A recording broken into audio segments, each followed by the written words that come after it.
ప్రకటన గ్రంథము 3వ అధ్యాయము 11వ వచనం. నేను త్వరగా వచ్చుచున్నాను, ఎవడును నీ కిరీటమును నపహకరింపకుండునట్లు నీకు కలిగిన దాన్ని గట్టిగా పట్టుకోనమంటున్నాడు. కిరీటం దేనికి సాదృశ్యంగా ఉంటుంది? జనరల్గా రాజుల తలల మీద ఉంటుంది కిరీటం కదా.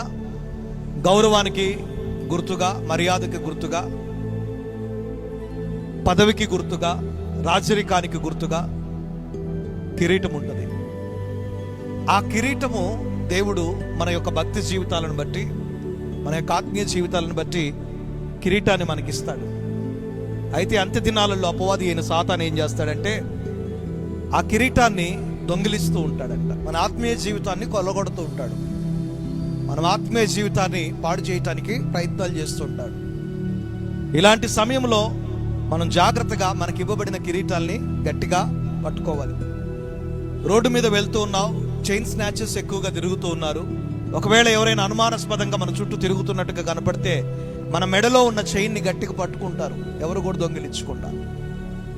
అలాగే దేవుడు మన ఆత్మీయ జీవితాన్ని ఆశీర్వదించి మన యొక్క భక్తిని ప్రేమించి ఆయన ఇచ్చే కిరీటము ఏదైతే ఉందో దాన్ని అపవాది అయిన సాతాను దొంగిలించడానికి ప్రయత్నం చేస్తూ ఉంటాడు. అపవాది అయిన సాతాను ఆ కిరీటాన్ని దొంగిలించకుండా నువ్వేం చేయాలంటే దానిని గట్టిగా, నీకు కలిగిన దానిని గట్టిగా పట్టుకొనుము, జాగ్రత్తగా.